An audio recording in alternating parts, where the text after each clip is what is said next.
everybody. I am Diana from the Knee Zone, and I'm joined today by my husband and the amazing Dr. Raj Sinha. Hello, everybody. An Instagram comment that I love. Can you do both at the same time? Yes, I did, but here's the deal. You got to find a surgeon willing to do both. Many surgeons refuse to do both at the same time.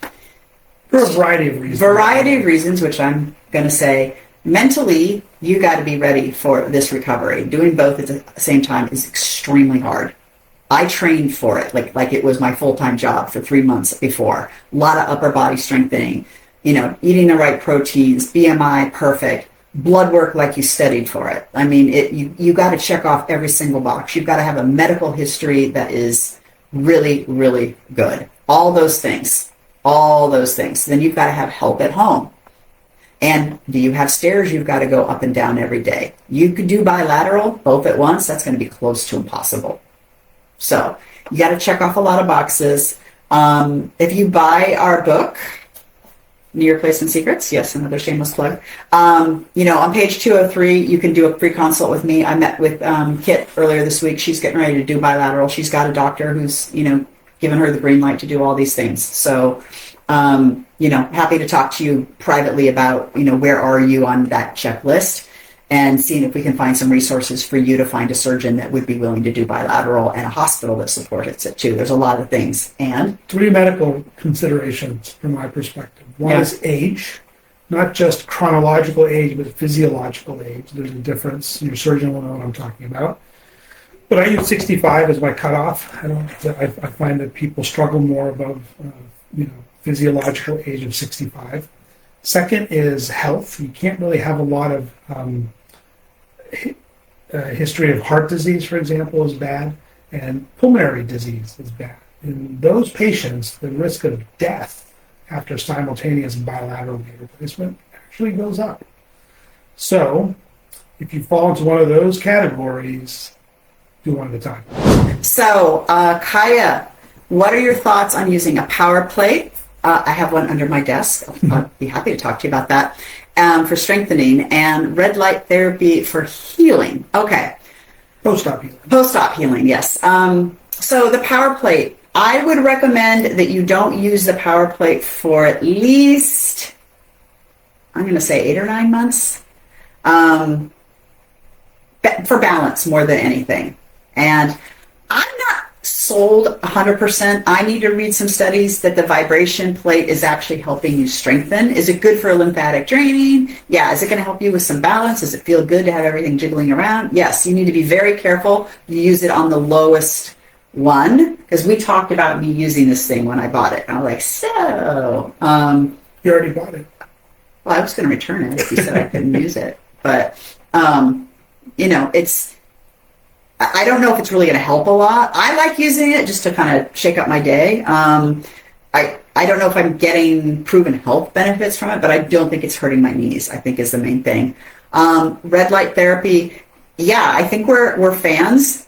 Again, there's not a lot of scientific papers out there, but if you feel like it's helping you, I don't think it's doing any harm, but you've got to make sure that scar is completely free of scabs before you try that.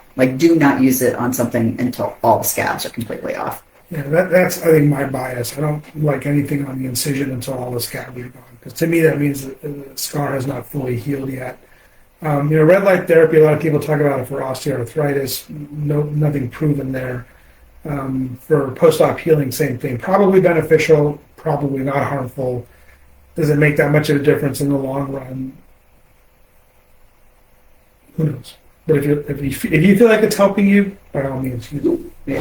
Last question, because it's a great name. First Lady Diana, yay, she's 7 weeks out, yay. Back to my normal exercise modified, interesting.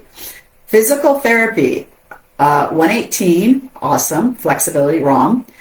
-3 straightening, Diana. We're going to have a little chat about that. Doing well until the evening. Not surprised. Pain from 5-ish and all night long. Sleep very difficult. By morning better. Let you take that one. Oh, you can just see me Okay. The first thing, you are 7 weeks out and you're back to your normal modified exercises. What were you saying?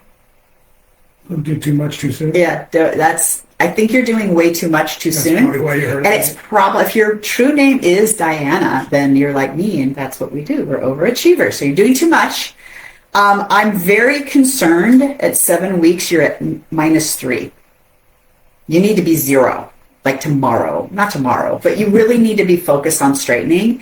And I'm going to guess, because you're doing this modified exercise at back to my normal that you probably shouldn't be doing quite yet, because you want to be back to normal. You really need to be focusing on straightening and elevating and getting that leg to 0. That's actually going to make the pain feel better, because you're overdoing it. That's like the flare I see, because when the pain is starting at night, that means I'm guessing you're calmed down for the day and you're not still doing your modified stuff. So my guess is you're doing too much.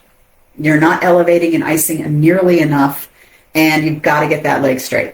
You've got to get to 0. So important for where you are at 7 weeks out.